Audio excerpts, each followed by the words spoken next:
Hello, this is Avinesh Sharma head. Welcome you all to the crown success. I hope आप सब अच्छे होंगे।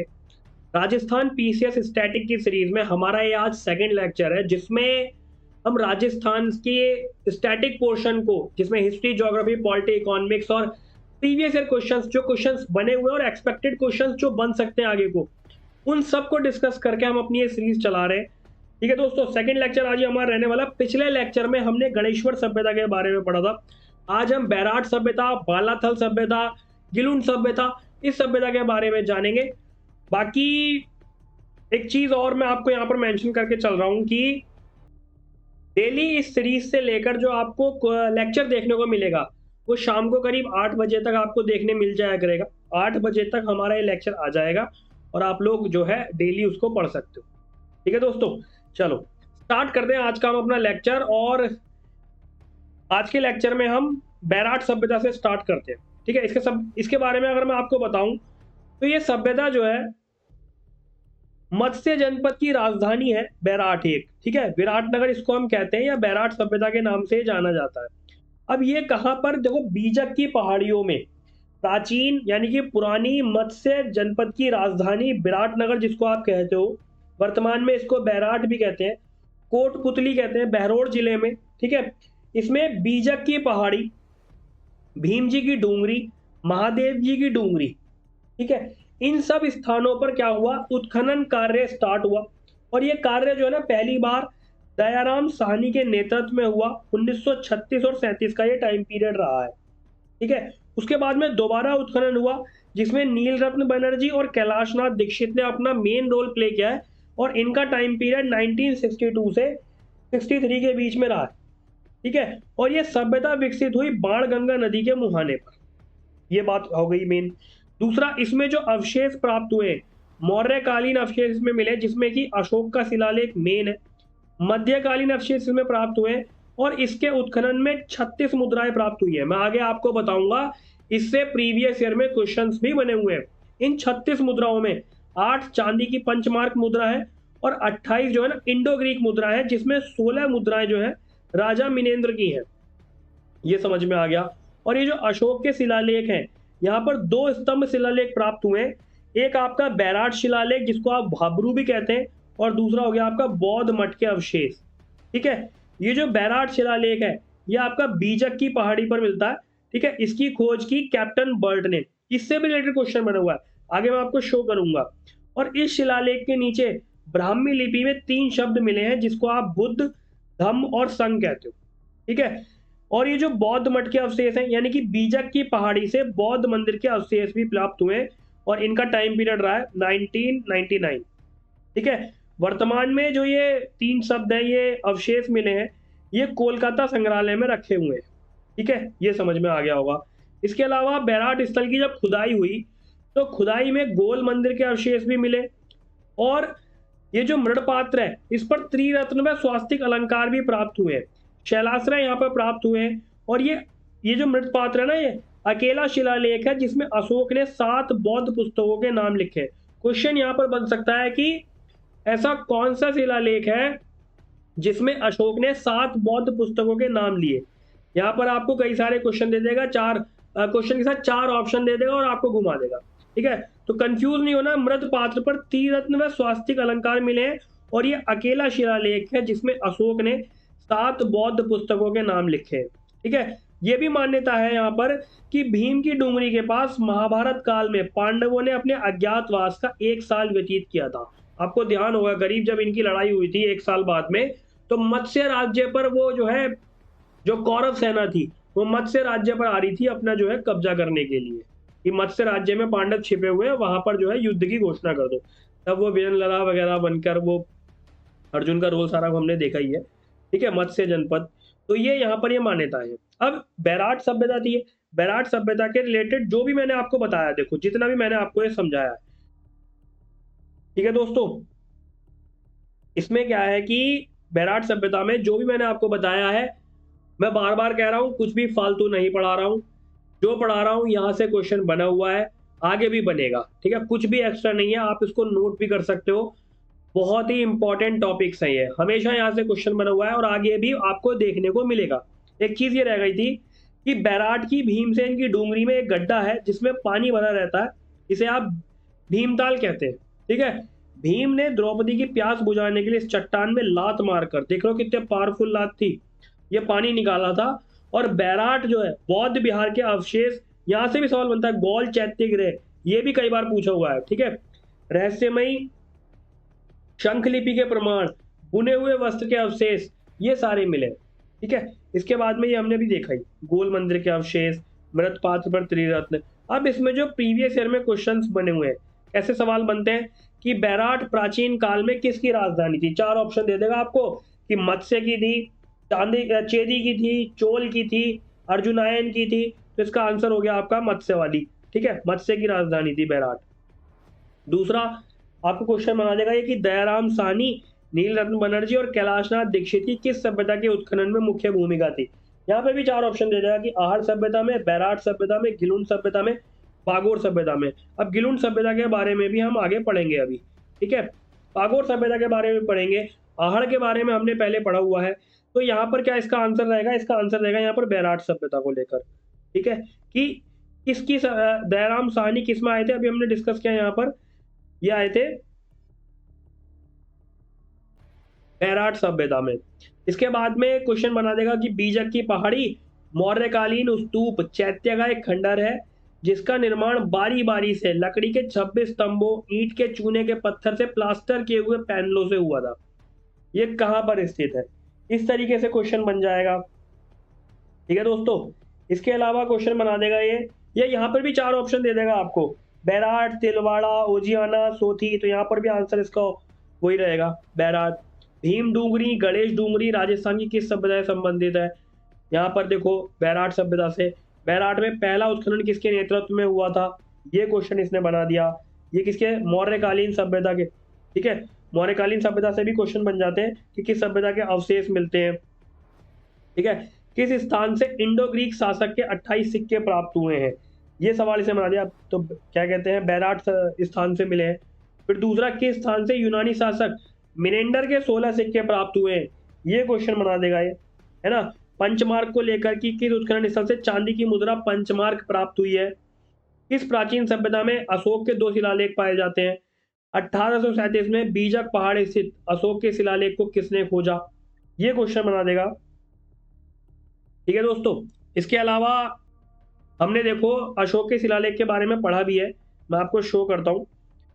ये देखो, ये रहा कि अशोक के शिलालेख की खोज की थी कैप्टन बर्ट ने। ऐसे ही वहां पर क्वेश्चन बन जाएगा ये कि अशोक के शिलालेख को कैप्टन बर्ट ने खोजा, क्वेश्चन का आंसर बन जाएगा। दूसरा, उत्तर गुप्तकालीन संकलिपि से कौन से लेख मिलते हैं, ये क्वेश्चन बन जाएगा, इसमें ओजियाना, गिलुन, बैराट, आहड़, इस तरह का आंसर रहेगा। तो आपका बैराट इसमें आंसर रहेगा। किस पुरास्थल के निवासी वस्त्र बुनाई की तकनीक से परिचित थे, वस्त्र बुनाई की तकनीक से परिचित थे। देखो ये बहुत इंपॉर्टेंट है क्योंकि आगे भी आपको ये एक सभ्यता में देखने मिलेगा। फिलहाल तो ये बैराट सभ्यता में वस्त्र बुनाई, लेकिन आगे आपको ये सभ्यता में देखने मिलेगा। दूसरा, राजस्थान में बौद्ध संस्कृति के अवशेष कहाँ मिले हैं। ठीक है, ये क्वेश्चन है, इसमें आपको चार ऑप्शन दे देगा, गोसुंडा, ओसिया, नागदा, बैराट। तो सीधे सीधा आंसर हो गया हमारा यहाँ पर बैराट। किस पुरा स्थल पर चित्रित शैलाशय प्राप्त हुए हैं, यहाँ पे भी चार ऑप्शन देगा, बैराट, कालीबंगा, आहड़, बनावली। तो यहाँ पर भी इसका आंसर रह जाएगा बैराट। ठीक है, बैराट सभ्यता को लेकर जितने भी क्वेश्चन यहाँ से बन सकते हैं वो सारे हमने डिस्कस किए। आगे इसी से रिलेटेड अब हम अगली सभ्यता पे चलेंगे। तो अगली सभ्यता हमारी रहने वाली है गिलुन सभ्यता। अब गिलुन सभ्यता के बारे में देखें तो ये संबंधित है मोडिया नगरी से। अब मोडिया नगरी से कैसे संबंधित है ये, क्योंकि एक मोडिया नगरी नामक टीले का संबंध है गिलुन सभ्यता से, तो सीधे सीधे सभ्यता जो है इससे संबंधित हो गई है। ठीक है, राजसमंद जिला है और बनास नदी के तट पर सभ्यता पाई जाती है। क्योंकि जैसे अगर मैं आपको थोड़ा स्टेटमेंट में बताऊं तो राजसमंद जिले में बनास नदी के तट से थोड़ी दूरी पर ताम्रयुगीन सभ्यता, ठीक है, ताम्रयुगीन सभ्यता का नवपाषाणकालीन संस्कृति या नवपाषाणकालीन पुरातात्विक स्थान है गिलुन। इसमें पुरातात्विक यानी कि पुराने टीले का उत्खनन जो है ना श्री बीबी लाल द्वारा किया गया और इनका टाइम पीरियड था 1957 से 58 उत्खनन किया बीबी लाल ने 1957 से 58 में। ठीक है, यहाँ पर जो है ना आहड़ सभ्यता का प्रसार इस सभ्यता में मिलता है देखने को, क्योंकि आहड़ सभ्यता में पक्की ईंट के प्रयोग के साक्ष्य नहीं मिले थे, ये एक नोट करने वाली चीज है। लेकिन गिलुन सभ्यता में पक्की ईंट का प्रयोग जो है ज्यादा मात्रा में मिला है। ये जो सभ्यता है भगवानपुर सभ्यता से संबंधित है, क्योंकि यहाँ से क्वेश्चन भी बन जाता है। दूसरा, चूने, प्लास्टर और कच्ची दीवारों का यूज यहाँ इस सभ्यता में हुआ है। काले और लाल रंग के मृदभांड जो हमने पहले भी दिखाए थे, मैं आपको फिर से शो करता हूँ आज वाले लेक्चर में कि काले और लाल रंग के मृदभांड कौन से। ये देखो आप, ये आपको शो रहा, ये जो है ना काले और लाल रंग के मिट्टी के बर्तन जिसे आप कहते हो मृदभांड हो गए ये, ठीक है। ये यहाँ पर मिलते हैं, कहाँ पर? गिलुन सभ्यता में काले और लाल रंग के मृदभांड मिलते हैं। पक्की ईंटों का प्रयोग ज्यादा मात्रा में हुआ है, लेकिन आहड़ सभ्यता में पक्की ईंटों के प्रयोग के साक्ष्य नहीं मिले थे। अब इससे रिलेटेड क्वेश्चन क्या बन जाते हैं कि गिलुन सभ्यता के अवशेष किस युग के हैं, यहाँ पर भी आपको ऑप्शन दे देगा। और क्या कहते हैं, जैसे ताम्र प्रस्तर के, लौह प्रस्तर के, मृदभांड के, प्रस्तर युग के। तो हमने क्या पढ़ा है, गिलुन सभ्यता जो है ना ताम्र युगीन सभ्यता है, तो ताम्र प्रस्तर के हो गए। दूसरा, राजस्थान के किस जिले में गिलुन पुरातत्व उत्खनन स्थल स्थित है? ठीक है, यहाँ पे भी 4 ऑप्शन दे देगा आपको, कह देगा भीलवाड़ा है, राजसमंद है, पाली है, उदयपुर है। तो यहाँ पर आपको जो है राजसमंद है, क्योंकि राजसमंद जिले में है ये, ठीक है। गिलुन और भगवानपुर किस सभ्यता से संबंधित है?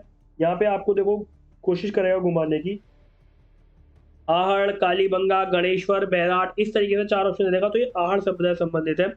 गिलुन किस संस्कृति से संबंधित है? हमने ये ऊपर देखा, नव पाषाण संस्कृति से संबंधित है गिलुन, ठीक है। ये छोटी छोटी सभ्यताएं हैं जहां से एग्जाम में क्वेश्चन बना था, तो मैं इसको जो है ना कवर करता चल रहा हूँ। मैं ये देख रहा हूँ कि जहां से भी छोटे क्वेश्चन बने हैं और पीसीएस के एग्जाम में आपके क्वेश्चंस बनने की संभावना है, उन सबको मैं कवर करता चल रहा हूँ। कुछ भी नहीं बचेगा, आप लोग बिल्कुल टेंशन मत लेना। छोटी छोटी सभ्यताएं हैं, मैं इसमें आपको मेंशन भी करता चल रहा हूँ कैसे कैसे क्वेश्चन बने हुए हैं। जैसे अभी हम बालाथल सभ्यता के बारे में पढ़ेंगे, ठीक है।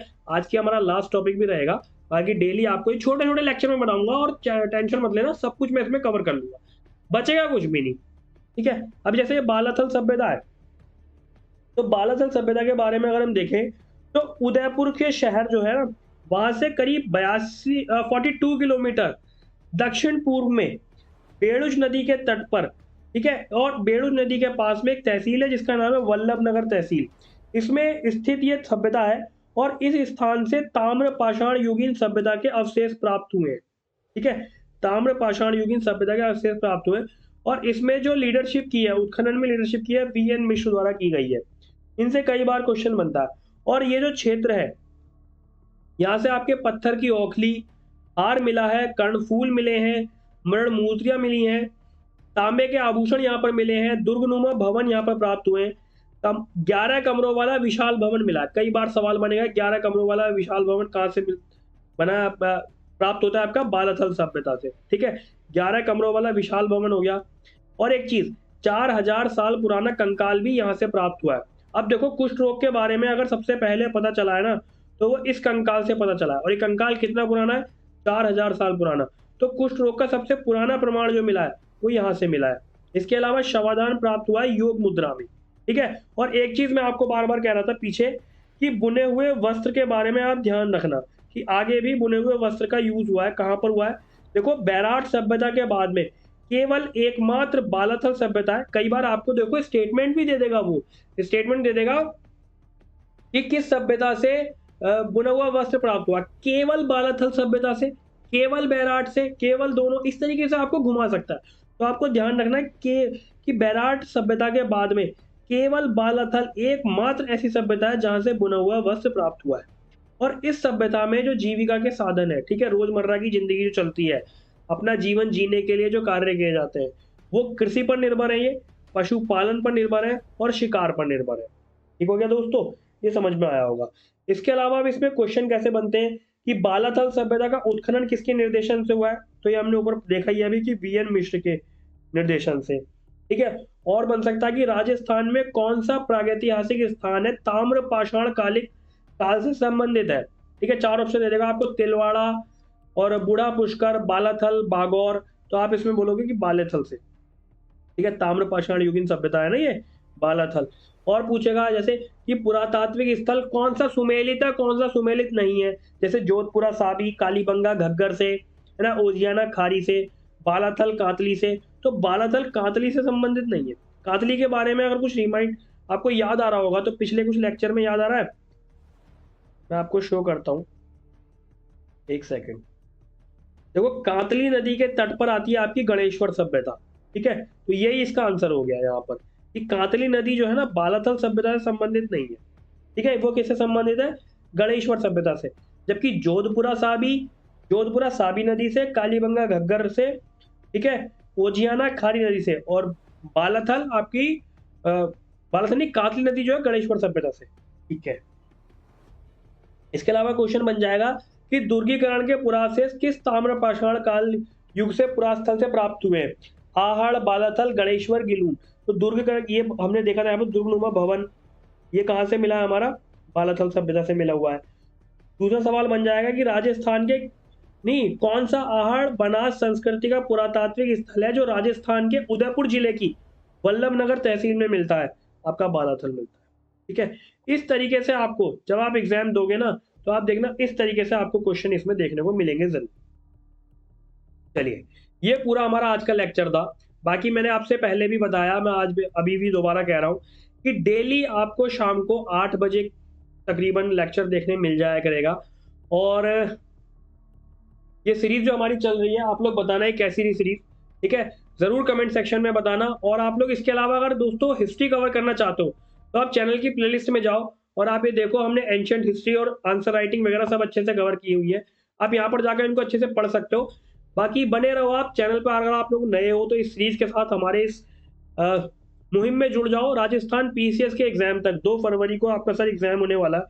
2 फरवरी तक हम इसका history, geography, polity, economics, environment सब कवर कर देंगे बेहतरीन तरीके से। क्वेश्चन आपको जरूर देखने को मिलेगा, तैयारी करते रहो, बाकी जुड़े रहो, सब्सक्राइब कर लो चैनल को, पढ़ते रहो। All the very best, thank you.